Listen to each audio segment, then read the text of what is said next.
Welcome everyone to Buddhist Center. Let's begin this evening, as we always do, by setting the most amazing motivation in the universe. That's the motivation of bodhicitta, where we say, may I become a Buddha, may I achieve the highest form of enlightenment, which is Buddhahood, for the sake of all sentient beings.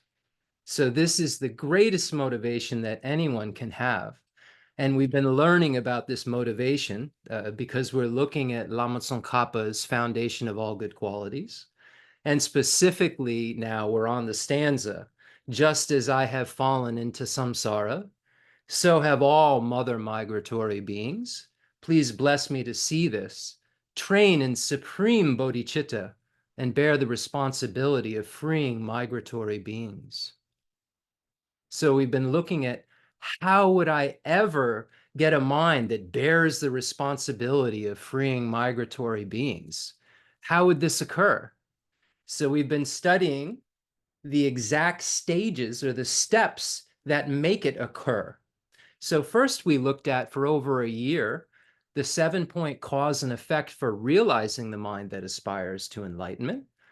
Passed down from Buddha Shakyamuni to Lord Maitreya to Arya Sangha, down through the extensive deeds lineage through Lama Salimpa and Lord Atisha, and then landing in our fortunate laps, being spoon-fed to us. So we looked at that for over a year. And then a few weeks ago, we moved on to the practice of equalizing and exchanging self with others, which is the other practice that shows us how exactly to generate the mind that aspires to enlightenment.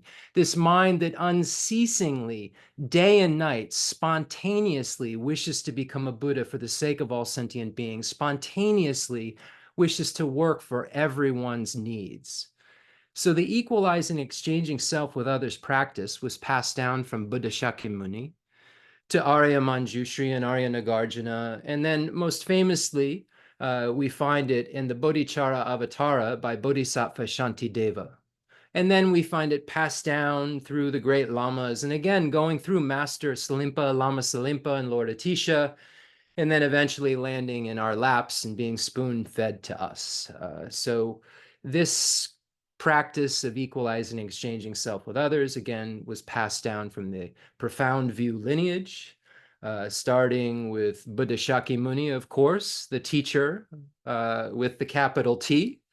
And this profound view lineage then went from Buddha Shakyamuni to Arya Manjushri. And the 7-point cause and effect for realizing the mind that aspires to enlightenment being passed down from the teacher with the capital T, Buddha Shakyamuni, to Lord Maitreya and then Arya Sangha and the extensive deeds lineage.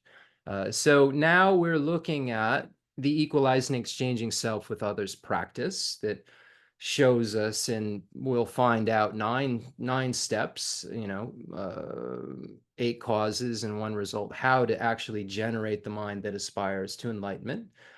And there's some subtlety differences in terms of how we go about this practice. Uh, this practice versus the 7-point cause and effect for realizing the mind that aspires to enlightenment. But we find in the great 5th Dalai Lama's text, the spoken words of Manjushri, where he says that really there's nothing contained in the, this equalizing, exchanging self with others practice that Bodhisattva Shantideva presents that you can't find in the 7-point cause and effect instruction. And we looked at all of the commentaries we could find related to that practice. And I think that you will concur after we get done with all of this, that you can look at these same things through the lens of the 7-point cause and effect and add some nuances to it. And you land in it in exactly the same exact place. And then after we're done with this, we'll learn how to combine these 2 practices. So in Lama Tsongkhapa's great treatise on the stage of the path to enlightenment, the root text for really the foundation of all good qualities, and then of course Atisha's lamp for the path to enlightenment being the root text of the great treatise on the stage of the path to enlightenment, so much so that Lama Tsongkhapa would say that Lord Atisha is actually the author of the great treatise on the stage of the path to enlightenment. But anyway, so in this text, when we get to the section on equalizing and exchanging self with others. We see that Lama Tsongkhapa asserts in the outline that he's following the tradition of Bodhisattva Shantideva. So what we've decided to do is, or I've decided to do, is every week, for 10 weeks. Last week we finished the first chapter. But every week for now 9 more weeks, we're going to read a chapter from the Shantideva's Guide to the Bodhisattva's Way of Life. And we're Bodhisattva Shantideva's Guide to the Bodhisattva's Way of Life. So we're going to read, a chapter each week, and then whatever time's left, I'll read from the Great Treatise on the Stage of the Path to Enlightenment, and we'll eventually, 10 weeks, is a very short period of time. We know we spent a year on the 7-point cause and effect.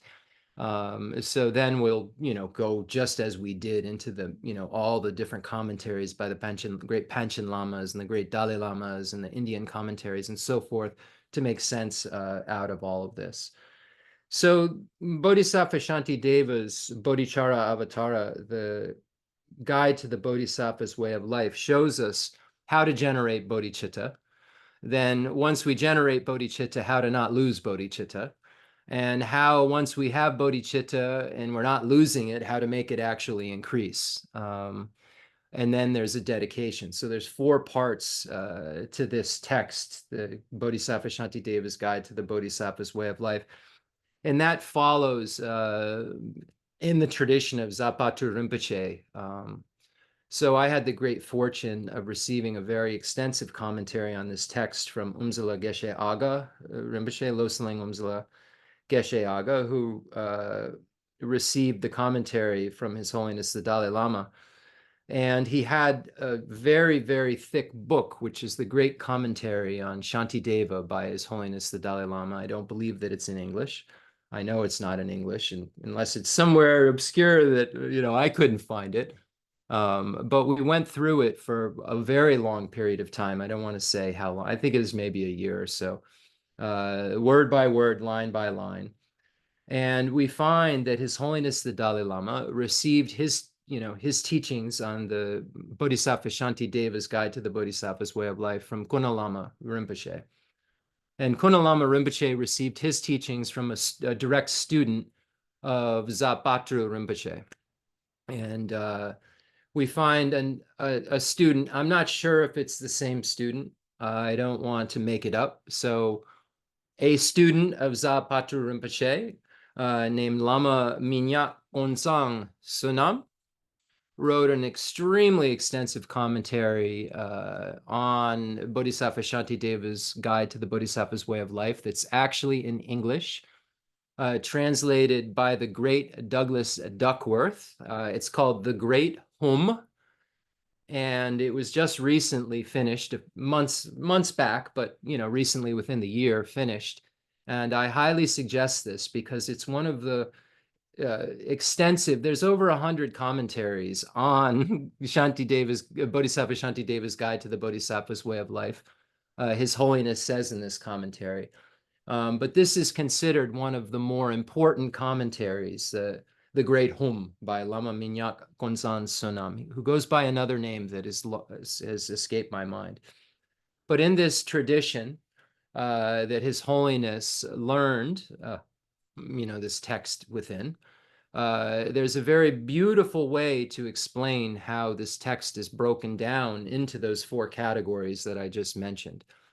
How you would learn how to generate bodhicitta and not lose your bodhicitta once you generate it, how to increase it while you're not losing it, and then how to dedicate the merit from, trying to generate it and generating it, not losing it, and increasing it. So those are the 4 categories. So there's a very, very famous Shantideva quote that we recite almost in all Buddhist classes. And it says, "May the supreme precious bodhicitta that has not arisen arise and grow, and may that which has arisen not diminish, but increase forevermore. Shanchu Sencho Rinpoche, Make Panam Jejorji, Jepa Nyampa, Mepayam, Gone Gondu Pelwar Sho." So we see this quote. And it's very interesting because Lama Minyak Kunsan Sonamla says that this one quote encompasses the entire Bodhichara Avatara, the guide to the Bodhisattva's way of life. And this instruction was then passed down to His Holiness. And then Umse Geshe Agha explained it to me in the course of this instruction. And I wanted to share that with you. And then so I wanted to share that with you. So where it says, may the supreme precious, so we would say, may the supreme precious, Shanchu, Sancho, Rinpoche, may the supreme precious bodhicitta that has not arisen arise. Okay, so we say, may the supreme precious bodhicitta that has not arisen arise. So here, Lama Minyak Gonsan Sunam says that this one line refers to the first 3 chapters of Shantideva's Guide to the Bodhisattva's Way of Life, the benefits of the awakening mind, the acknowledgement of downfalls or misdeeds or disclosure of evil, it's translated as, and the full acceptance of the awakening mind. So these first 3 chapters show us how to generate the mind that aspires to enlightenment. May the supreme precious bodhicitta that has not arisen arise. And then the next 3 chapters, conscientiousness, guarding alertness or introspection, and patience, show us how not to lose this bodhicitta, the mind that wishes to become a Buddha for the sake of all sentient beings.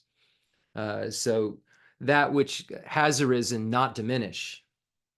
So we're looking at that prayer. This is very profound teaching that Gonpo Lama Rinpoche gave to His Holiness the Dalai Lama in this tradition. And this is a non-sectarian tradition. They would call it Lama Minyak Gonsan Sonam La was considered a Rime Lama, as was Patu Rinpoche.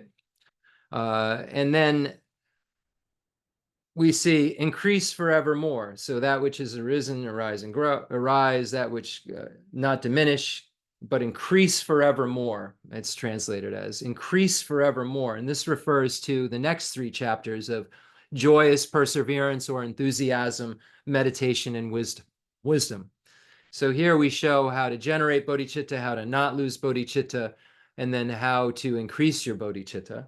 And then the 10th chapter, because there's 10 chapters of Bodhisattva Shantideva's Guide to the Bodhisattva's Way of Life, is a dedication dedicating the bodhicitta that has arisen, dedicating all the virtue from related to the arisal of bodhicitta, to the not diminishing of bodhicitta, and to the increase of bodhicitta, making a dedication so to become a Buddha for the sake of all sentient beings. So dedicating all of this for that sake. And we know that we need an enormous amount of merit in order to generate bodhicitta.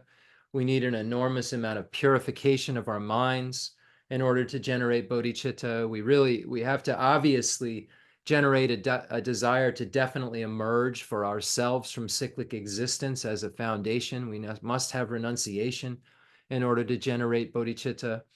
And in order to do all of that, we have to come in contact with accurate information and complete information about bodhicitta, and then actually do something with that information, which is, again, engage in an analysis and meditation.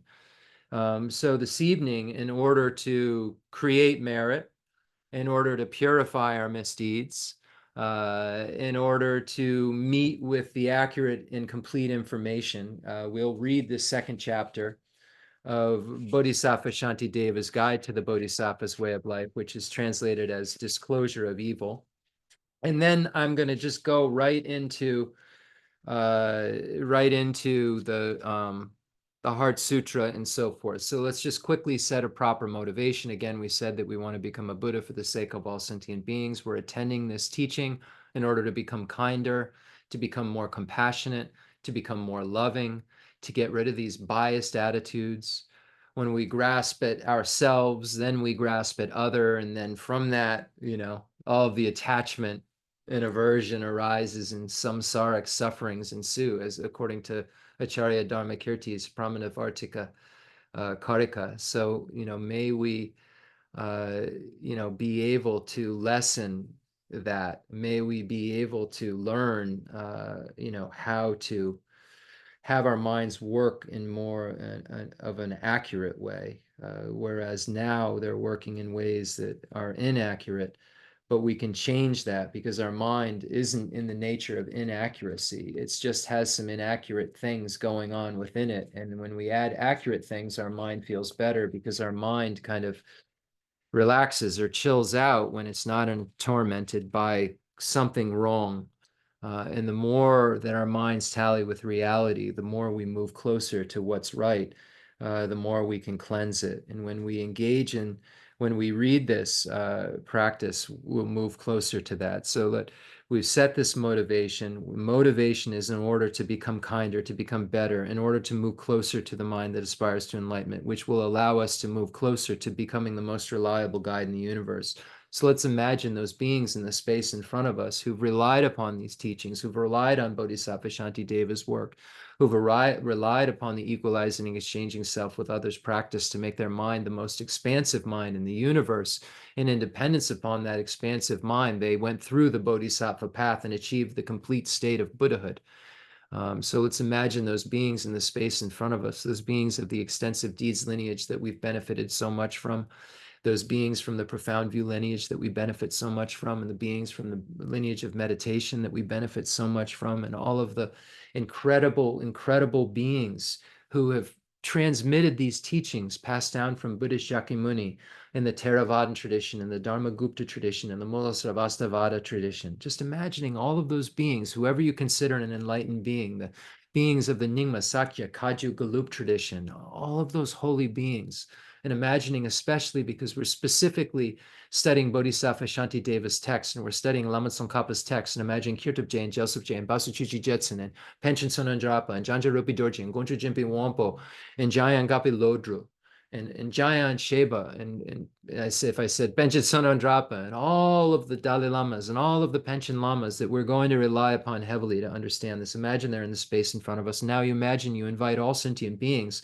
to be able to share this experience, to be able to hear about equalizing and exchanging self with others, to be able to read Bodhisattva Shantideva's text, where we have the great medicine for our mind that allows us to destroy the self-cherishing attitude that is actually our greatest enemy, that we've since beginningless time thought was our friend. We thought selfishness was the way to our happiness. And when we come to analyze whether that's true or not, we come to find out that we've been deceived for so long. We've been just, like an idiot that's been believing in something that's not true. And when we think, oh, do I want to be an idiot? The answer quickly is, I'm not an idiot. So if I'm not an idiot, then I should start operating in ways that tally with the goals that I have. And I want happiness. So if I'm not an idiot, I should engage in the things that make me happy. And if I want to be free from suffering, if I'm not an idiot, I should engage in the things that make me free from suffering. But unfortunately, since beginningless time, there's been this part of my mind that's so convincing that I think that thinking in ways that make no sense makes the most sense. And I do it time and time and time again, even though it never actually makes sense in terms of having a fruition of something that I'm looking for and think will happen based on the actions that I'm taking. So there's a radical kind of revolution that has to go on in our mind. And the only way this radical revolution can go on in our mind is if we apply revolutionary ideas to it that tally with reality and show our minds that, hey, the way that you've been thinking isn't making any sense. And the way that you've been relating to other beings isn't really making sense. You've been relating to them as strangers and as distant beings and only holding a few close. But really, all sentient beings since beginning this time have been so kind to you at one time or another, and you've merely forgotten. So let's remember that. And because we said, may all sentient beings have happiness and the causes of happiness, and be free from suffering and the causes of suffering that's baked in within, may I become a Buddha for the sake of all sentient beings. Let's invite every single sentient being in the universe here and imagine that they share this experience, and imagine that you're leading them here, and that all friends, enemies, and neutrals, hell, hungry ghosts, animals, humans, demigods, and gods, every single sentient being in the universe is led here by you. And you'll come to find out that this will help us to slowly scratch away at the self-cherishing attitude, which has kept us suffering since beginningless time. And it's coupled with the evil mastermind of the self, the two evil masterminds, the self-grasping ignorance and the self-cherishing attitude, will start to get beaten by this accurate information. So we invite, and these practices that we're doing by saying, normally I look at you as someone who's either I'm going to take care of, I'm just not going to care about if you're a stranger, or that I'm going to hurt.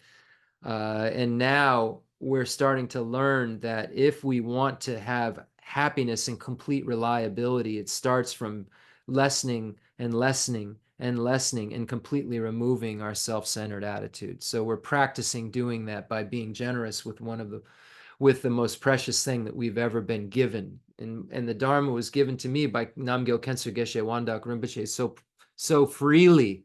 And there's just been a pipeline created of the Dharma because of this, that it just continues to flow through this pipeline to me, because I recognize that the foundation of all of my excellent qualities is my kind Lama.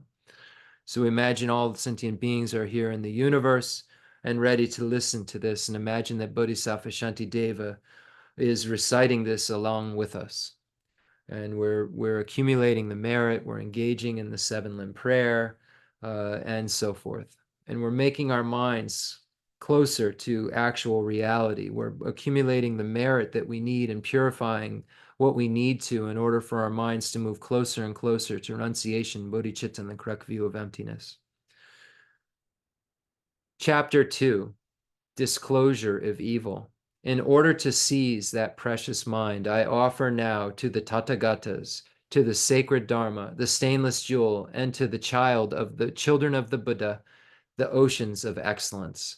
Whatever flowers and fruits there are, and whatever kinds of medicine, whatever jewels exist in the world, and whatever clean, refreshing waters, likewise gem-encrusted mountains, forest groves, quiet and joyful places, heavenly trees bedecked with flowers, and trees with fruit-laden branches, fragrances of the celestial realm, incense, wishing trees, and jewel trees, uncultivated harvest, and all ornaments that are worthy to be offered, lakes and pools adorned with lotuses, and the beautiful cry of wild geese, everything unowned, within the limitless sphere of space. Creating these things in my mind, I offer them to the supreme beings, the Buddhas, as well as their children. O compassionate ones, think kindly of me and accept these offerings of mine. Having no merit, I am destitute, and I have no other gifts to offer. O protectors, you who think of helping beings, by your power accept these for my sake. Externally shall I offer all my bodies to the conquerors and their children. Please accept me. You supreme heroes, respectfully shall I be your subject. Through being completely under your care, I shall benefit all with no fears of conditioned existence. I shall perfectly transcend my previous evils, and in the future shall commit no more. To very sweetly scented bathing chambers with brilliantly sparkling crystal floors and exquisite pillars ablaze with gems, having canopies above aglow with pearls. I beseech the Tathagatas and their children to come and bathe their bodies, from many jeweled vases filled with nectar, scented and enticing, to the accompaniment of music and song. Let me dry their bodies with incomparable cloths, clean and well anointed with scent. And then may I present these holy beings with fragrant garments of suitable colors. I adorn with manifold ornaments and various raiments, fine and smooth, to the Aryas Samantabhadra, Manjughosha, Avalokiteshvara, and all of the others. Just like polishing pure, refined gold, do I anoint the body's forms with blaze, with light, with the choicest perfumes, whose fragrance permeates 1,000 million worlds. And to the highest objects of giving, I offer beautiful, well-arranged garlands, as well as enchanting, sweet-smelling flowers, such as lily, jasmine, and lotus blooms. I also send forth clouds of incense, whose sweet aroma steals away the mind, as well as celestial delicacies, including a variety of foods and drinks. I offer them jeweled lamps arranged on golden lotus buds. Upon lands sprinkled with scented water do I scatter delicate flower petals. To those who have the nature of compassion, I offer palaces resounding with melodious hymns, exquisitely illuminated by hanging pearls and gems that adorn the infinities of space. Externally shall I offer to all the Buddhas jeweled umbrellas and golden handles and exquisite ornaments embellishing the rims. Standing erect, their shapes beautiful to behold. In addition, may a mass of offerings resounding with sweet and pleasing music like clouds that appease the misery of all, each remain for as long as necessary. And may a continuous rain of flowers and precious gems descend upon the reliquaries and the statues, and upon all the jewels of the Dharma, in the same way as Manjagosha and others have made offerings to the conquerors. Similarly, do I bestow gifts upon the Tathagatas, the protectors, and their children, and all. I glorify the oceans of excellence with limitless verses of harmonious praise. May these clouds of gentle eulogy constantly ascend to their presence.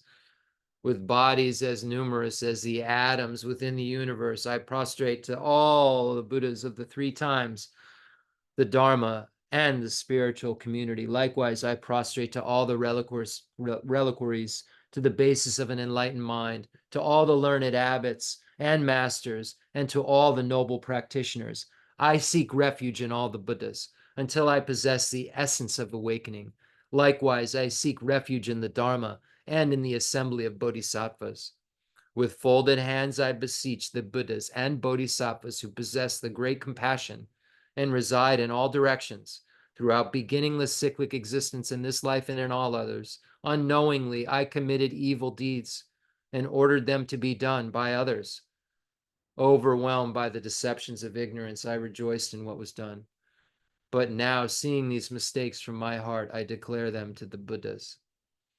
Whatever harmful acts of body, speech, and mind I have done in a disturbed mental state towards the three jewels of refuge, my parents, my spiritual masters, and others, and all the grave wrongs done by me, so thoroughly evil and polluted by an abundance of faults, I openly declare to the guides of the world.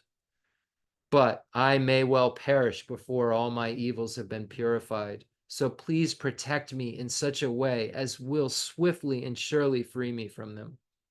The untrustworthy Lord of Death waits not for things to be done or undone.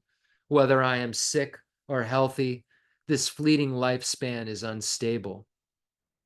Leaving all, I must depart alone. But through not having understood this, I committed various kinds of evil for the sake of my friends and foes. My foes will become nothing. My friends will become nothing. I too will become nothing. Likewise, all will become nothing. Just like a dream experience, whatever things I enjoy will become a memory. Whatever has passed will not be seen again.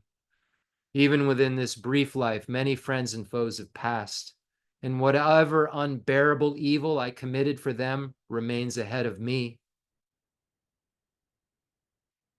Thereby, through not having realized that I shall suddenly vanish, I committed such evil, so much evil, out of ignorance, attachment, and hatred.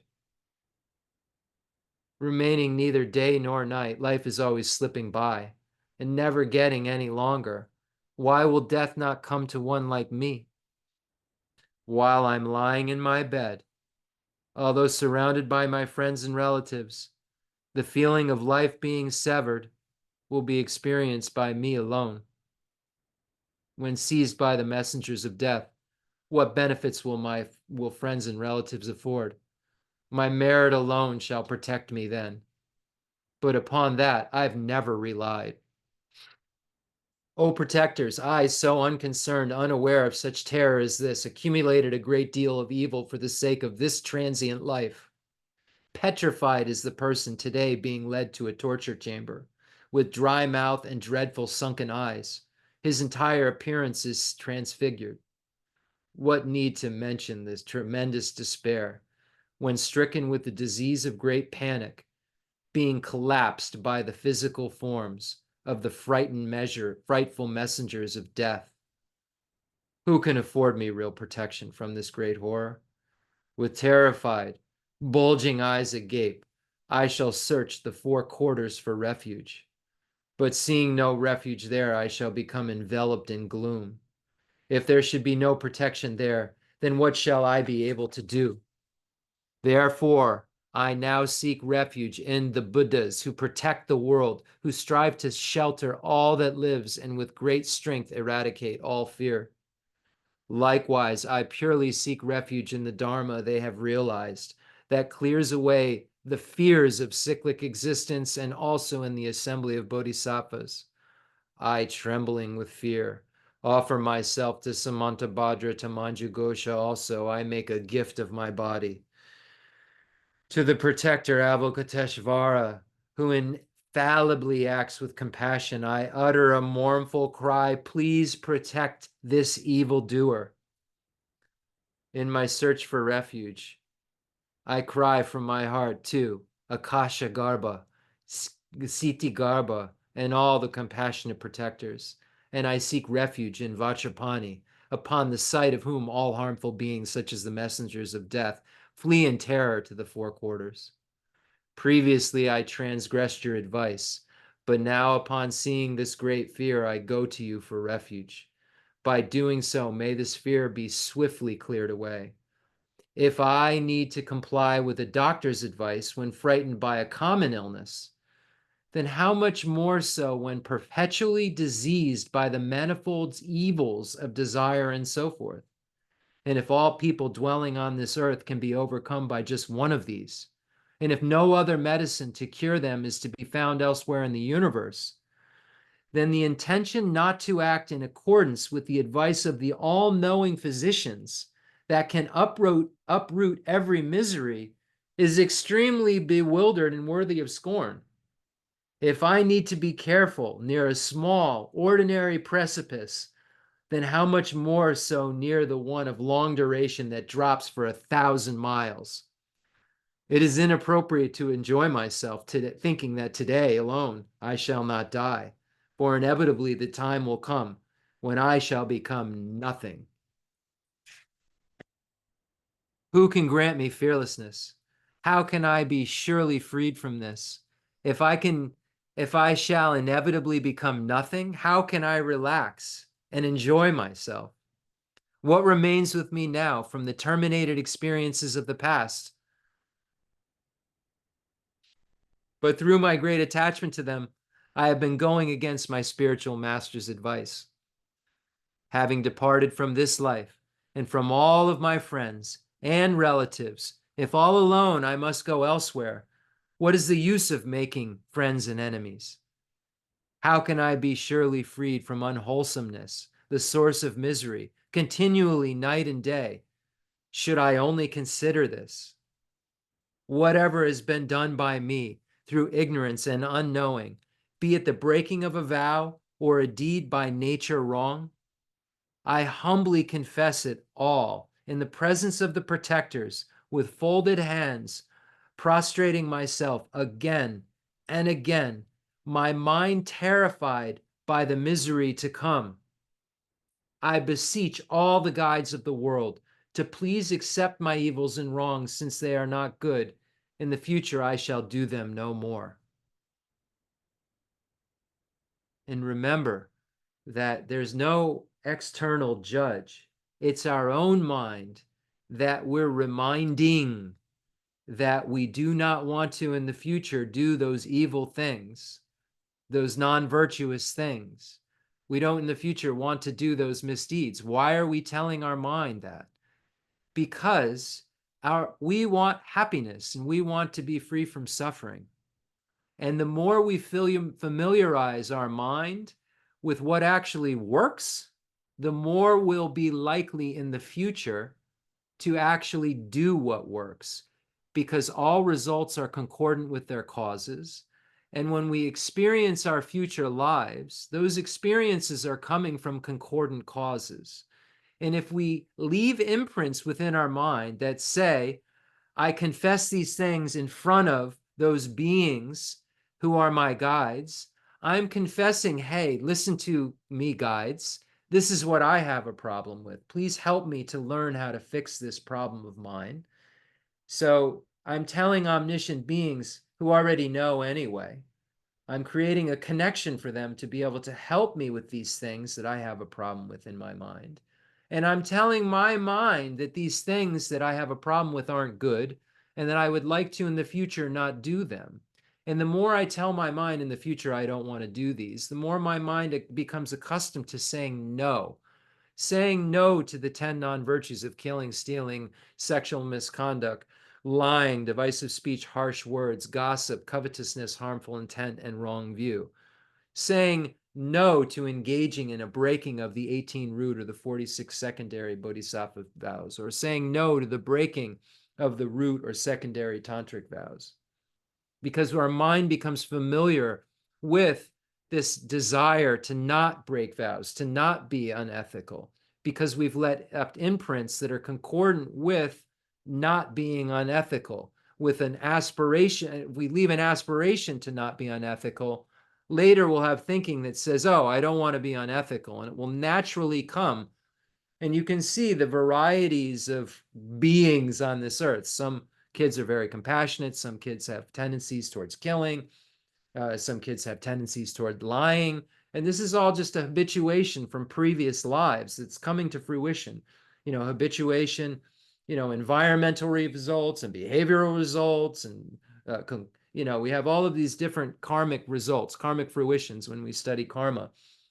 And one of them is behavioral results, behaviorally concordant results that occur from, things like this, and, saying in our minds, creating this idea that we don't want to engage in non-virtue. And then in the future, we won't want to engage in non-virtue. But if we kill all the time in the future, we'll want to kill all the time. So it's trying to clean this mind for the long run, because we know that, our mind has no end. Samsara has an end. Nirvana has no end. Nirvana has a beginning, and that beginning happens when samsara ends. So we've accumulated some merit, we've purified some misdeeds, and we've added some information in our mind that's accurate about the fact that death will come, nothing can stop it. We don't know when we're going to die. The time isn't fixed, and the only thing that can help us is Dharma. So we've saturated our mind with this idea that's so true. Now let's saturate our mind with the liberating path. So we've saturated our mind with the ripening path.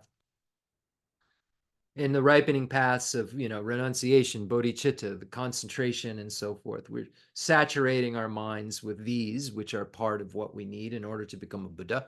We know that we need method in order to become a Buddha. We need the ripening paths in order to become a Buddha. But then the other half of the equation that is indispensable and must happen is that we need wisdom in order to become a Buddha. So now we'll read the Sutra of the Heart of Transcendent Knowledge, which is the other half of the equation. So we need bodhicitta and the correct view of emptiness. And this is, so independence upon the basis of conventional and ultimate, on the basis of the conventional and ultimate truth, and independence upon method and wisdom, the two bodies of the truth body and the form body is produced. So we find this in Lord Maitreya's Abhisama Alamkara, the ornament for clear realization. So in the basis of the two truths, conventional and ultimate truth, this is the basis, when we look at the basis. And then the path, lam tapshe ni, being method and wisdom. So bodhicitta being method, renunciation, all of these activities that aren't about the wisdom realizing emptiness fall into the category of method, and all of the practices of method are for the purposes of realizing emptiness. And the result of that realization of emptiness over and over and over again depends upon the ripening paths, whether they are just renunciation and you achieve an abiding nirvana, or you have renunciation and bodhicitta, and the result then becomes, if the ripening paths are renunciation and bodhicitta, then the ripening result is actually Buddhahood.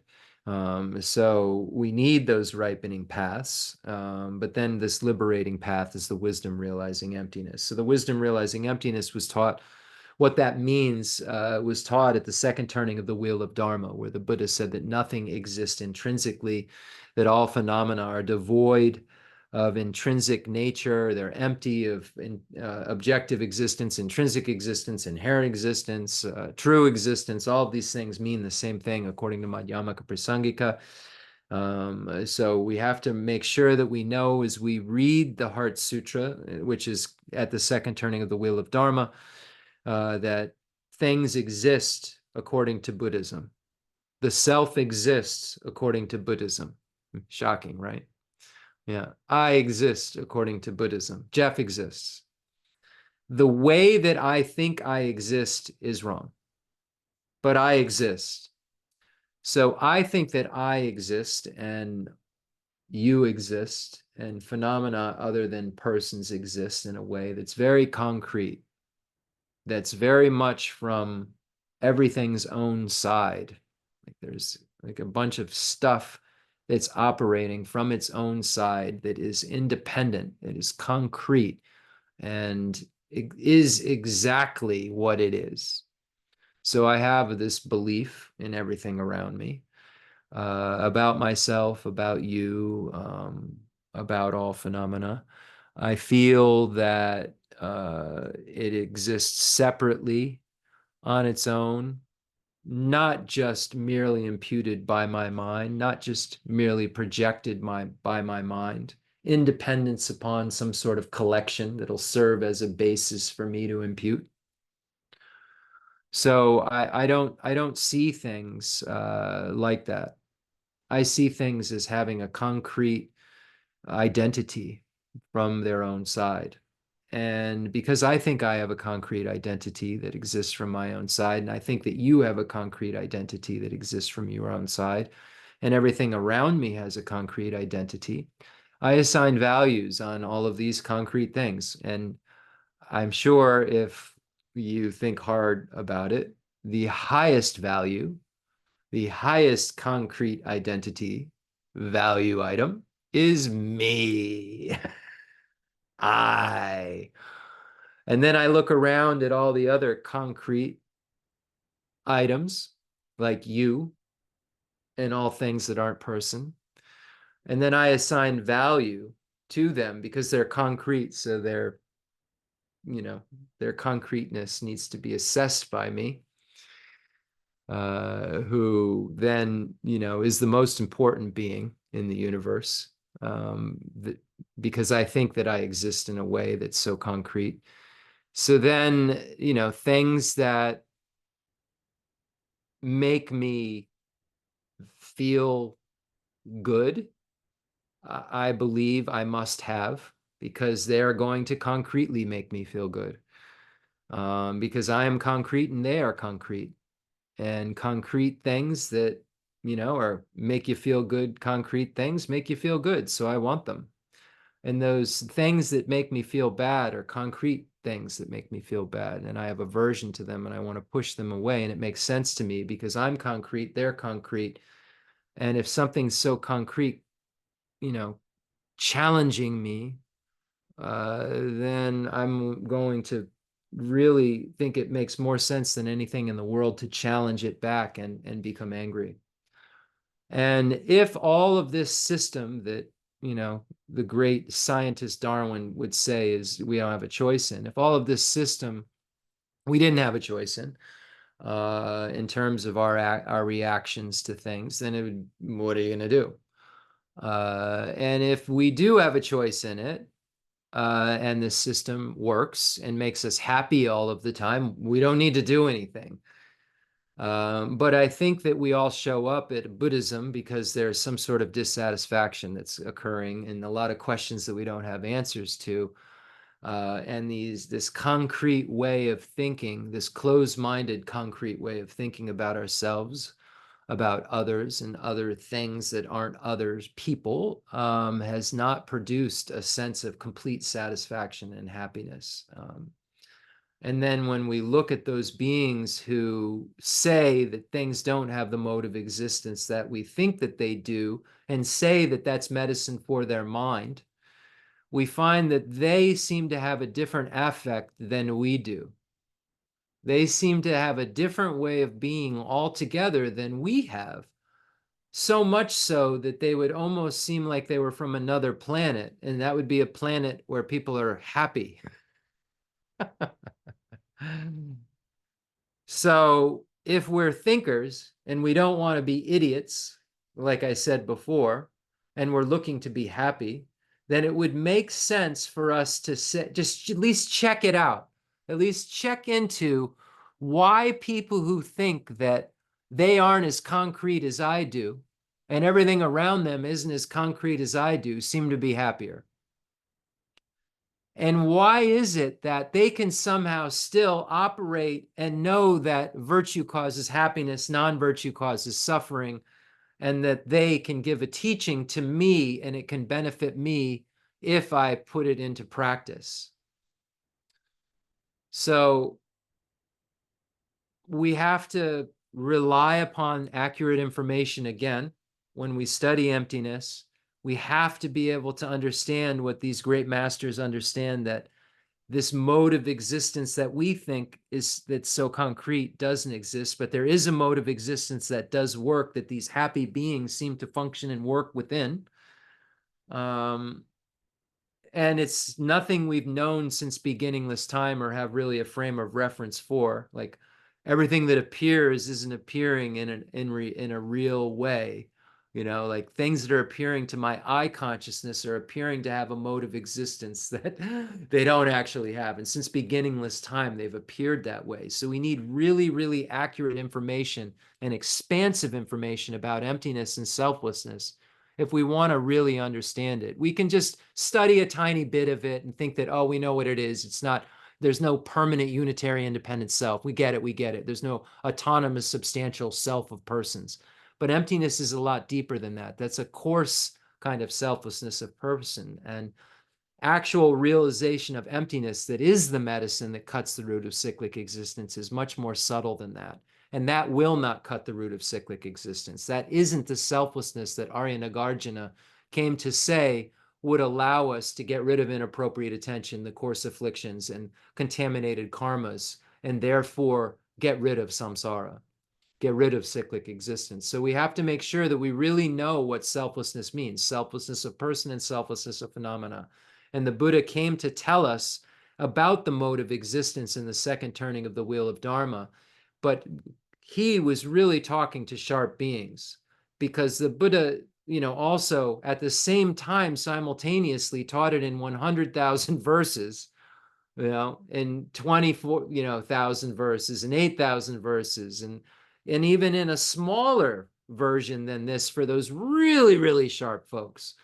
So that being said, even if we read the 100,000 verse, we're going to have a ton of questions. So I beg you all who are interested in emptiness, who are interested in the only medicine that will, when taken, will allow us to be free from cyclic existence, I beg you to rely upon the great Indian masters such as Acharya Arya Nagarjuna and Acharya Buddhapalita and Bodhisattva Arya Deva and Acharya Chandrakirti and Bodhisattva Shantideva. Bodhisattva Shantideva holds this Madhyamaka Prasangika view, and we'll read the 9th chapter and and hear about it.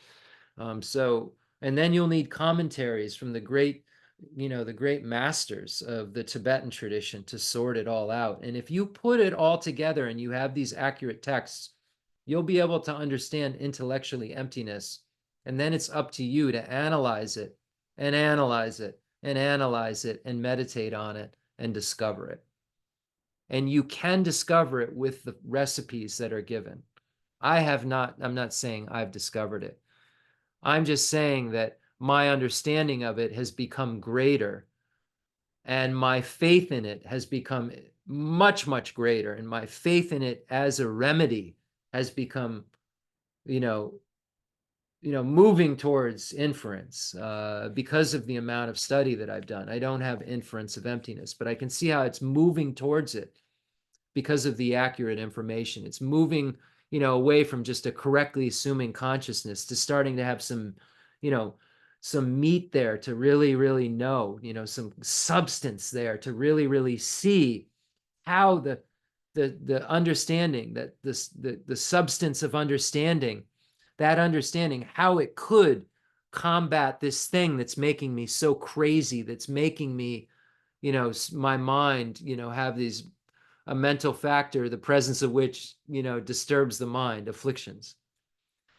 So I really hope that all of you take the time to study, study, study, study, study, and it'll become more fun than anything in the planet. Yeah, you'll get in trouble like when you were younger by life for not, doing the things you're supposed to be doing because you're studying. Yeah. Yeah. Yeah. Like when you're a kid in the playground. Did you clean your room? Yeah. It becomes like that. No, I didn't clean my room, but I read Ari Nagarjuna. And then hidden within here is the meaning of all of the five paths: the path of accumulation, the path of preparation, the path of seeing, the path of meditation, the path of no more learning, that the bodhisattva, after realizing bodhicitta, enters and then goes through in order to become a Buddha. Okay.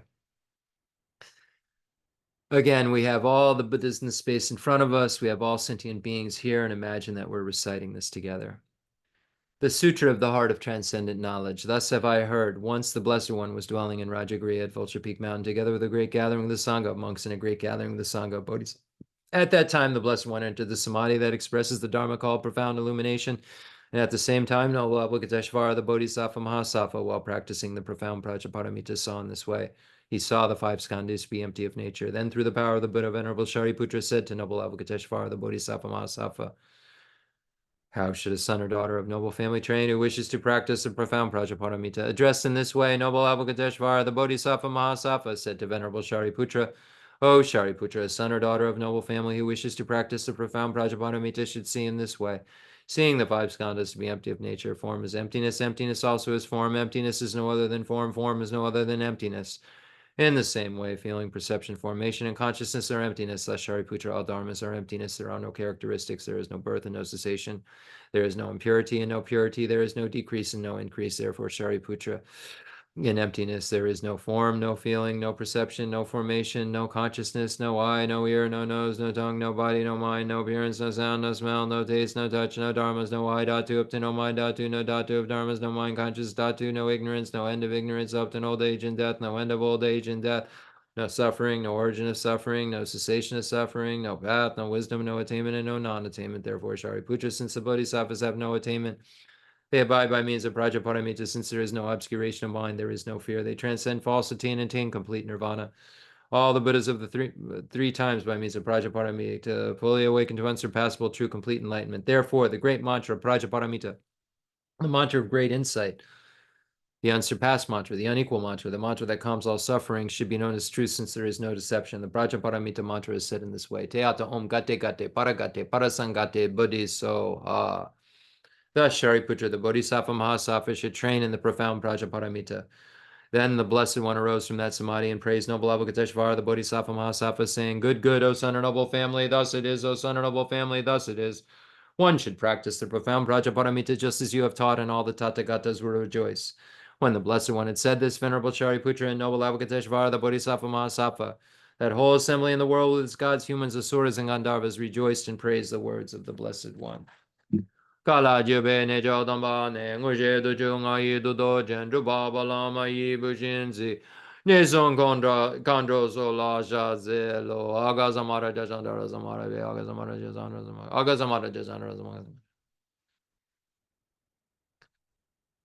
Agha Zamara Jajandara Zamaraya Vedea Dongate Kate Barakate Parasangate Bodhisoa Baba Gonja Sanji Gaye de Medoji Lobo Doji Meba Doji Shiwa Doji Dragi Baji Mete Beji Danji Jeningoye Zoa Gerin Donja Jeju Wada Medun Bejan Dandra Wada Tomba Jonjin Bonzon Zon Georgi Dashi De Jandanda De Lejo. Outer mandala offering is a request for a teaching. So traditionally, this is given, by the students as an offering to the teacher as a request for the teaching. And it would be done right at the beginning of the teaching or right, after the introductory prayers. And then there'd be a mandala offering made. But we're just here, and I'm explaining the teachings, and we're friends. But if you go to a traditional teaching and His Holiness is teaching, you'll see that they're doing the introductory prayers. His Holiness comes in, he gets on his throne, and then they make a mandala offering as a request for teaching. And I see Alessandra is on and has said, hey, we should do this in the beginning. And I've tried it a couple of times, and hey, this is where we land. But it's so nice to see you.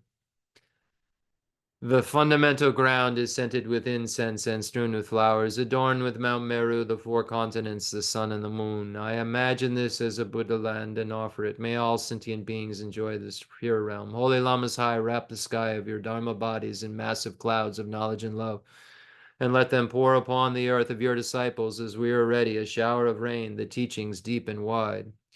Zashi Buddhi Juji Miro Rori Rolin Jimbai Zanje Jindu Mire Uai Dro Nan La Jin La Jo Jesu Lama Damba Jinan Ji Juju Gala Jenze Junzin Ji Jeda Zambe Do Jezin Mala Za Jeju Ji Jaba Badu Zo Yedam Guru Ratna Mandala Gam Nirata Yami. I send forth this jeweled mandala to you, precious Guru. Sanje jo dan zo ji jo nan la, jan jo ba do da ni jiao zu ji, da gi ju ji ji be zo nan ji, zho la ben ji zan ji zhu ba shuo, zan ji jo dan zo ji jo nan la, jan jo ba do da ni jiao zu ji, da gi ju ji ji be zo nan ji, zho la ben ji zan ji zhu ba shuo. Sanje Jodan Zoji Jonan La Janju Badu Dani Jazuji Dagi Jiji Jibe Zonanji Jola Benji Zanje Dubajo. I go for refuge until I'm enlightened into the Buddha, the Dharma, and the Sangha. Through the merit I create by teaching the Dharma, may I attain Buddhahood for the sake of all sentient beings. I go for refuge until I am enlightened to the Buddha, the Dharma, and the Sangha. By merit I create by teaching the Dharma, may I attain Buddhahood for the sake of all sentient beings. I go for refuge until I'm enlightened to the Buddha, the Dharma, and the Sangha. Through the merit I create by teaching the Dharma, may I attain Buddhahood for the sake of all sentient beings. From Sache Kunga Nimpo's parting from the four attachments. If you are attached to this life, you are not a spiritual practitioner. If you are attached to samsara, you have no renunciation. If you are attached to your own self-interest, you have no bodhicitta. If there is grasping, you do not have the view. And now we'll read Lama Tsongkhapa's Foundation of All Good Qualities. And we'll read a different translation. We'll read the translation was translated by the FPMT translation, Foundation of the Preservation of the Mahayana Tradition. It's always nice to read different translations. We can get a different feel for it. And today, when I read the stanza, we read it from that. Okay. The Foundation of All Good Qualities by Lama Tsongkhapa, Yunten Gun Shijurma. Yunten Shijurma. The foundation of all good qualities, the kind and perfect pure Guru. Correct devotion to them is the root of the path. By clearly seeing this and applying great effort, please bless me to rely upon them with great respect. Understanding that the precious freedom of this rebirth is found only once, it is meaningful and is difficult to find again. Please bless me to generate the mind that unceasingly, day and night, takes its essence. This life is impermanent as a water bubble. Remember how quickly it decays and death comes. After death, just like a shadow follows the body, the results of virtuous and non-virtuous karmas follow. Finding firm and definite conviction in this, please bless me always to be careful and to abandon even the slightest negativity and accomplish all virtuous deeds. Samsaric splendors are unsatisfying and unreliable. Seeking them is the door to all suffering. Recognizing these shortcomings, please bless me to generate a strong wish for the bliss of liberation. Led by this pure thought, mindfulness, alertness, and great caution arise. The root of the teaching is keeping the Pradamoksha vows. Please bless me to accomplish this essential practice. Just as I have fallen into the sea of samsara, so have all mother migratory beings. Please bless me to see this, train in supreme bodhicitta, and bear the responsibility of freeing migratory beings. Even if I develop bodhicitta, but I don't practice the three types of morality, I cannot achieve enlightenment. With my clear recognition of this, please bless me to practice the bodhisattva vows with great energy. Once I have pacified distractions to wrong objects and correctly analyze the meaning of reality, please bless me to generate quickly within my mind stream the unified path of calm abiding and special insight. Having become a pure vessel by training in the general path, please bless me to enter the holy gateway of the fortunate ones, the supreme Vajra vehicle. At that time, the basis of accomplishing the two attainments is keeping pure vows and samaya. As I have become firmly convinced of this, please bless me to protect these vows and pledges like my life. Then, having realized the importance of the two stages, the essence of Vajrayana, by practicing with great energy, never giving up the 4 sessions, please bless me to realize the teachings of the Holy Guru. Like that, may the gurus who show me this noble path, the spiritual friends who practice it, have long lives. Please bless me to pacify completely all outer and inner hindrances. In all my lives, may I never be separated from perfect gurus. May I enjoy the magnificent Dharma.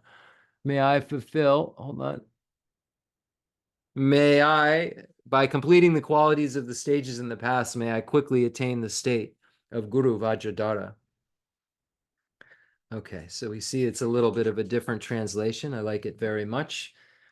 Just as I have fallen into the sea of samsara, so have all mother migratory beings. Please bless me to see this, train in supreme bodhicitta, and bear the responsibility of freeing migratory beings. So here again, we know that this is about aspiring bodhicitta, and aspiring bodhicitta has these 2 causes, and we've just, can't talk about it enough. And unless we've, achieved the mind that aspires to enlightenment, then we need to keep hearing about it. We need to keep talking about it. And these 2 causes, the 7-point cause and effect for realizing the mind that aspires to enlightenment and equalizing, exchanging self with others. And now we're on the equalizing, exchanging self with others practice. And we see that Lama Tsongkhapa says he's going to explain it in the tradition of Bodhisattva Shantideva. And we can make it 9 steps. So we'll just say them roughly right now. And then as we get more into this, we'll understand what these 9 steps are about. But the framework of the practice of realizing bodhicitta through equalizing and exchanging self with others practice, passed down from Lord Buddha Shakyamuni to Arya Manjushri, and then eventually down through Arya Nagarjuna and then Bodhisattva Shantideva, the tradition that we're learning this practice through, passed down, this practice of equalizing, exchanging self with others that was passed down, has these 9 steps. So anyway, so we'll look at them. So the 9 steps are basically the first step of equalizing self and others, recognizing that everyone's equally important, everyone's equally empty, everyone equally wants happiness and doesn't want suffering. So this is the first step. The second step is looking at the downfalls of cherishing yourself, the downfalls of being selfish. So there's a whole section on that, a meditation that we do. So this is a meditation. These are steps that we take that we do over and over and over again to convince our mind of what actually is the reality. We just are convinced of something that's not true, that self-cherishing attitude helps us. We have to unconvince ourselves of something that's not true and convince ourselves of what's true. It's so strange that we live a lie, but we do live a lie. And the only way we can prove to ourselves we're living a lie is to introduce the truth to ourselves and see if it makes sense. And that's what we're doing by engaging in these practices. We're looking at the second step, the downfalls of the self-cherishing attitude. And then we're looking at, the excellent qualities in step 3 of cherishing others. We look at those great beings like His Holiness the Dalai Lama and Namgyal Khensur Geshe Wangdak Rinpoche, etc. Those beings who cherish themselves, who cherish others more than themselves. And we see their affect. We see how they are, and we see how we are, and we compare that. We cherish ourselves, they cherish others. The Buddhists cherish others, we cherish ourselves. Look at the difference, like Bodhisattva Shantideva says. So we look at, all the downfalls in the world come from cherishing oneself. All the excellent things that come in the world come from cherishing others. So we look at this. So we look at the downfalls of cherishing oneself in step 2 and the excellent qualities of cherishing others. And then we do, after that, after there's a huge foundation in that, and this practice is wrongly taught. Tonglen is taught like, just do giving and taking, like out of context. And it actually can cause a lot more harm than good. If you're doing giving and taking practice and you're not doing it in relation to these earlier steps as a foundation, it's something that you don't even really understand what you're doing. And you're just like imagining something, like that. And you're usually not doing it in relation to those who it's difficult to do it with. So it's just like an increasing of attachment and a pride that you get from doing something that isn't really striking at the heart of your enemy, the self-cherishing attitude. So this giving and taking practice is set up by convincing yourself of the equality of yourself and others and the downfalls of cherishing yourself and the benefits of cherishing others. You have to become firmly convinced of this for the Tonglen practice to actually produce the next steps that then produce bodhicitta. So there's like a wicked new age tradition of teaching Tonglen, giving and taking practice and aligning in elements and stuff that's just not, it's just another like, changing boat, your samsara boat. In the samsara boat, it may feel like a better boat than the one you're on, but it's still samsara, and it's not cutting the root of, it's not cutting the problem of, there's two of these evil masterminds, self-grasping ignorance and self-cherishing attitude. We have to make sure that we're destroying those two things. Are we destroying those two things with our practice or not? Really? And then that's the kind of language we should be using. Are we destroying them or not? These are our enemies that we really need to destroy. We're so busy with external things and thinking that we're going to somehow cover the earth with leather that we're not putting on nice shoes. As Bodhisattva Shantideva would say, and we'll get into what that means another time. So then we engage in Tonglen. So what is Tonglen? It means giving and taking, or taking and giving. So you start with, even though in the order of kind of the practice, Tonglen, Tong means give, Len means take. So in order of the actual words, you would give and then you would take. But you see that the great masters in the secret tradition have switched it so that you actually take first, and there's a meditation that you do that we won't get into till we get to it, where you take on their suffering, it destroys your self-cherishing attitude, and then you give them your root virtues in some way. You give them happiness, and you give them, good things in the form of material things, in the form of love, in the form of fearlessness, in the form of the Dharma. You imagine you're giving them your root virtues, and you're able to do so because you've taken on their suffering, and that's extinguished your self-cherishing attitude, which then actually allows you to give them love. So this practice of taking is in the light of compassion. May sentient beings be free from suffering and the causes of suffering.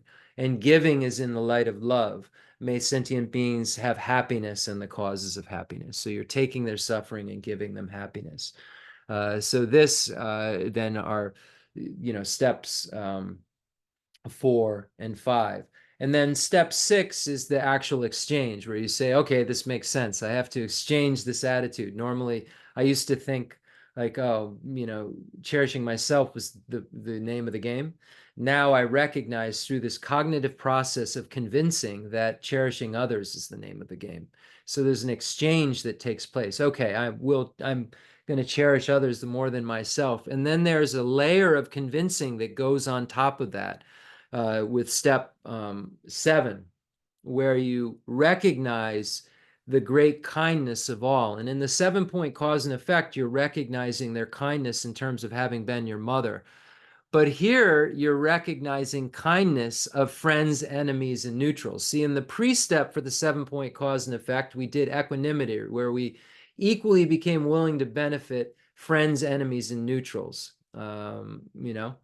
So in this now, 7th step in the equalizing, exchanging self with others practice, we're looking at those beings.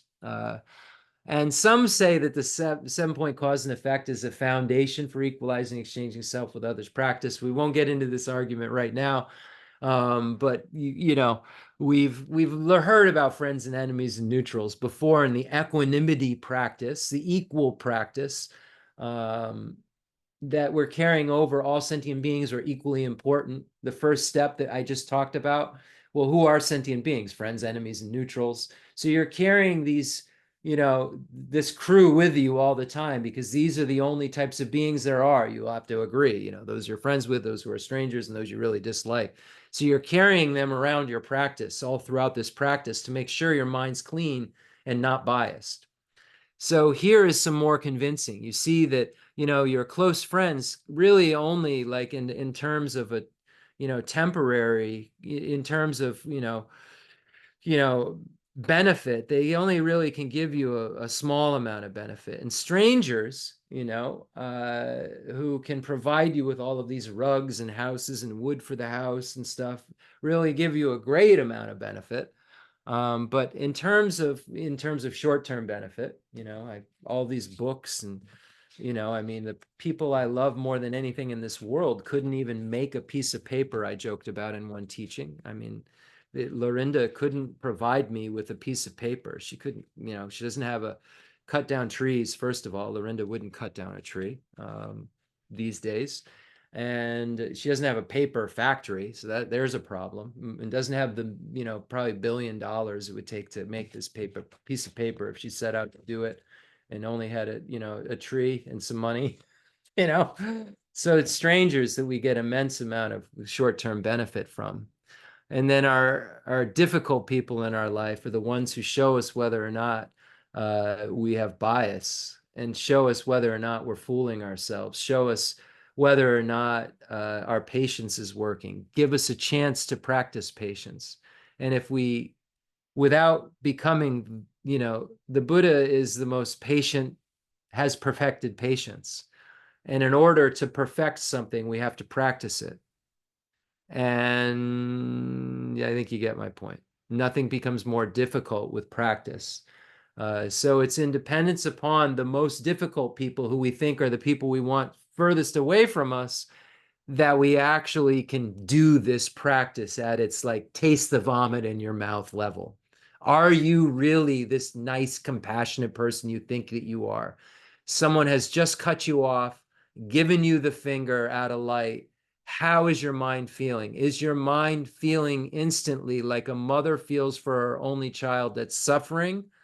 Or are you giving the finger back and saying, what a a-hole, right? Or are you saying, my child is suffering?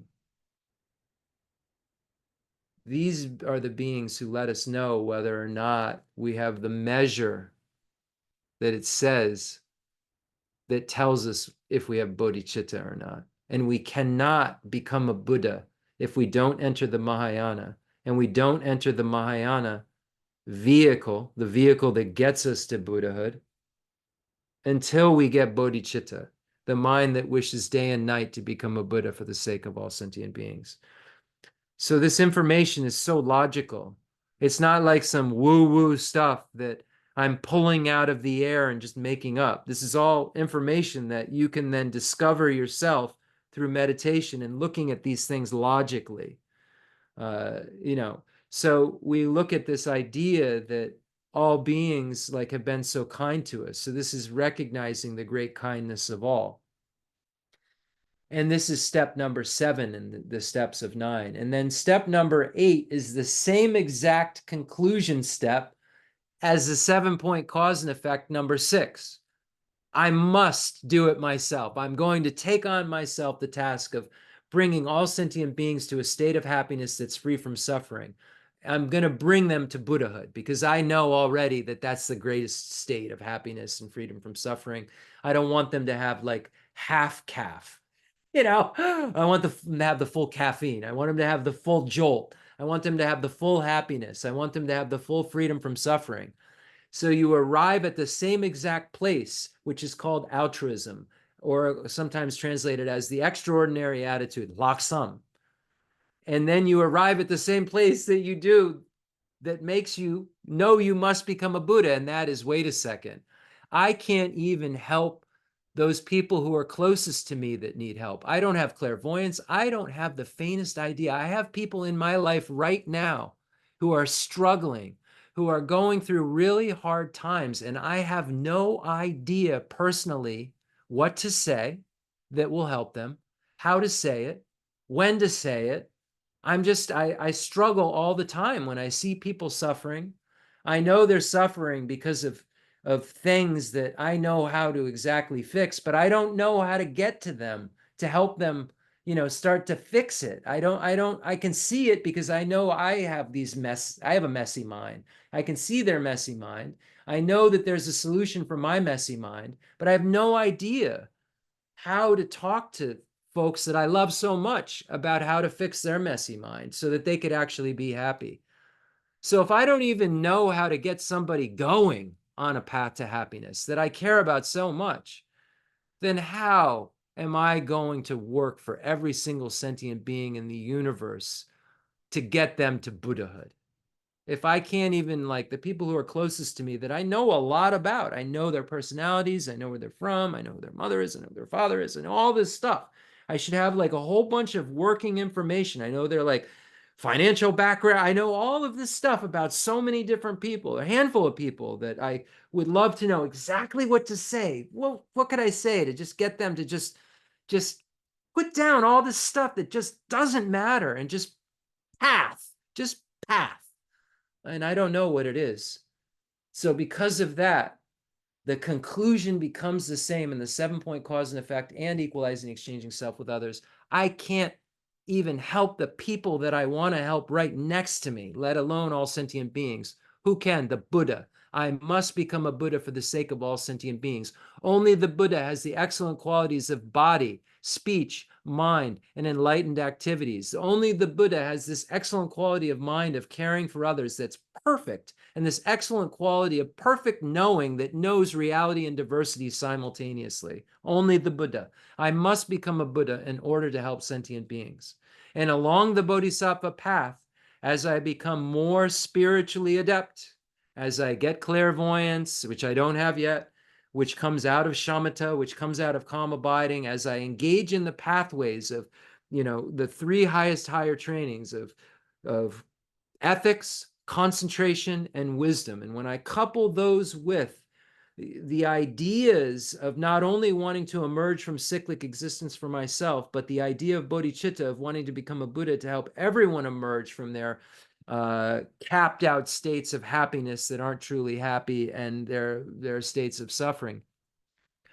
I must, in order to do this, I must become a Buddha. So anyway, so this is the conclusion that we come to. And let's just read for 2 minutes out of Lama Tsongkhapa's great treatise on the stage of the path to enlightenment, just to keep kind of in line with what we're trying to do. Just 2 minutes, and then we'll end and do the dedication prayers. And so the outline, chapter 4 of the second book, the great treatise on the stage of the path to enlightenment by Lama Tsongkhapa. And thank you to all that worked on these texts. We're so fortunate. Okay, equalizing, exchanging self with other. The training based on the teachings of the conqueror's child, Shantideva. The training based on the teaching of the conqueror's child, Shantideva, has 3 parts: contemplating the benefits of exchanging self and other, and the faults of not exchanging self with another, the ability to exchange self and other if you accustom yourself to the thought of doing so, and the stages of meditating on how to exchange self and other. So number one, contemplating the benefits of exchanging self and other and the faults of not exchanging self and other. From The Guide to the Bodhisattva's Way of Life by Bodhisattva Shantideva, engaging in the Bodhisattva deeds. Whoever wishes to quickly protect self and other must exchange self for other. Practice this excellent secret. So wait a second, if I want to protect myself, I have to look at your needs as more important than my own. And this is a secret. Wow. Strange, right? See, I think like if I want to protect myself, I have to cherish myself more than you. But Bodhisattva Shantideva is saying there's a secret that you've never known. And that's if you cherish others more than yourself, that you'll be protected more than if you cherish yourself more than others. This is a secret. And whatever worldly joy there is arises from wishing for others' happiness. Whatever worldly suffering there is arises from wishing for your own happiness. What need is there to say more? Look at the difference between these two. Ordinary persons act for their own welfare. The sage or the Buddha acts for the other's welfare. If you do not genuinely exchange your own happiness for others' suffering, you will not achieve Buddhahood. And even in cyclic existence, you will have no joy. Consider how being self-centered is the door to all suffering, and being other-centered is the basis of all that is excellent. And we'll end there. I feel so fortunate that we have this teaching. We have this text, the Lama Tsongkhapa's great treatise on the stage of the path to enlightenment. We have Bodhisattva Shantideva's Bodhichara Avatar, the guide to the Bodhisattva's way of life. We have a little bit of an interest, at least, in wanting to study this stuff among the 8 billion human beings in the universe and this earth, rather, human in this earth. How many of them have interest in studying? How many of them can study? How many of them are literate enough to read these texts? We're so fortunate to have all of these qualities that we need to be able to become Buddhas. And we know that Jetsun Milarepa was able to put in effort that I know I couldn't and become a Buddha in one lifetime. But we eventually will become a Buddha. And if we don't start learning that we think that if we lost everything, right? We think that if we lost everything, there'd be like no way to be happy. Whereas Jetsun Milarepa had rags on and turned green because he had no food to eat. And he said that, how do I flavor my nettle soup? Oh, I'll just pretend that the nettles are salt and that the nettles are the bone, making the soup have more flavor. I'll flavor it with more nettles. I'll make a nettle soup and I'll flavor it with more nettles. Yeah. And we would think like, man, if suddenly there was an earthquake, I was speaking to somebody earlier today, and everything was lost, and there was a cave up there, and I went and sat in it, half naked, eating nettles. Would that be pleasurable for me? And I would say that's terrifying. That's horrible. Living like a wild animal, subject to the elements. But somehow somebody who works on their mind sits there in pure bliss, like Jetsun Milarepa. Pure bliss, is able to sit there and enjoy his mind. And Genlam Rinpoche was asked, one time, the great meditator, the great hermit who came to the West, was asked one time, what is it like? Do you get bored just sitting there in a retreat hut after a while? And he just looked at the person and said, the mind can be so beautiful and peaceful. So let's take that with us. The concluding mandala offering and dedication prayer. The fundamental ground is scented with incense and strewn with flowers, adorned with Mount Meru, the four continents, the sun, and the moon. I imagine this is a Buddha land and offer it. May all sentient beings enjoy this pure realm. I dedicate whatever virtues I have collected for the benefit of the teachings and of all sentient beings, and in particular for the essential teachings of Venerable Losang to shine forever. I send forth this jeweled mandala to you, precious Guru. Any mistakes that I've made, may they be purified by this mantra of Vajrasattva, imagining the white homes, red ahs, and blue homes descend from the sky, coming from the Vajrasattva, and are purifying your body, speech, and mind respectively. Om benzo sato samaya mene balaya benzo sato zina vajida the me vazu ga me vazu boga me van rad me vazu zavazini me braja zavaga masuja me gidam chun guru ma baga van zavada gata benzo me muka benzo bava ma samaya zava ombe Jarama Jarama Jajarama Jajokala Rajama Rama Vaja Daja Janjara Hongjo. I dedicate all this virtue to emulate the knowledge of the hero Manjushri, and likewise Samanta Bhadra as well. With whatever dedication is praised as supreme by all the conquerors who traverse the 3 times, I also dedicate all my roots of virtue for the sake of auspicious deeds.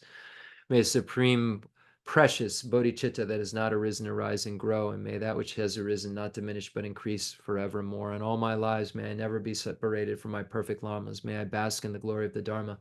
May I fulfill perfectly every good quality of every level and path, and reach then quickly the place where I become myself the one who holds the diamond. Through this virtuous action, may I quickly attain the state of a Guru Buddha and lead every single sentient being without exception into that enlightened state. In the heavenly realm of Tibet, surrounded by a chain of snow mountains, you are the source of all benefit and hope for beings. All-powerful Chenrezig Tenzin Gyatso, please remain until samsara's end. And a prayer of supplication and a request to re-emerge in this world in front of me. And I'm sure he already is in so many ways. But it'd be nice to just say hello. This is Rinpoche directly without just sneaking around in all of these different emanations. A complex yogi poses as a simple monk. Homage to Namgyal Khensur Geshe Wangdak Rinpoche, our precious spiritual friend who is inseparable from Aryatara. I fully prostrate, covering as many atoms of the earth as possible to your pure body, speech, mind, and enlightened activities. I offer to you drinking water, bathing water, flowers, incense, candles, scented water, food, and music purified by Om, Om, Om, Om, Om, Om. The rarity of having 1 million wish-fulfilling gems is a common occurrence compared to meeting with a holy teacher like you, who placed the complete path to Buddhahood in our childlike hands. Just like Lord Atisha, who came to Tibet with a lamp to dispel the darkness of ignorance, you, kind abbot, arrived in the West with a lineage purer than a diamond and begged us never to be satisfied with partial instructions. The teachings of the extensive deeds and profound view lineages flowed from your lips like nectar for our ears and elucidated the teachings for beings of 3 capacities. Now that sound has stopped. All composite things are impermanent. You told us that all of your teachers passed away and understood the sadness, entreating us to continue our studies. The Buddha does not wash away the negativities of beings, nor does he remove their miseries by his hands. The spiritual realizations are not transferred to them. It is by teaching the truth of suchness that beings are liberated. We are not prepared to take this difficult journey to the highest goodness of Buddhahood without your continued guidance. The sadness in our hearts would be too overwhelming. May you swiftly return to this world and take care of us in all of our lives, wherever we may be, never leaving our hearts and crowns. May all sentient beings perfectly realize renunciation, bodhicitta, and the correct view of emptiness, so they know who you really are. Thank you so much, everyone, for your patient listening. I appreciate you all so much. And please practice these teachings, put them into action. That's what it was meant for. Just as Jetsun Milarepa said, a picture of a food isn't really going to help you. You actually have to eat the food. Likewise, just hearing the Dharma isn't enough. You have to practice it. I hope your minds are virtuous more often than not. Thank you. See you next time.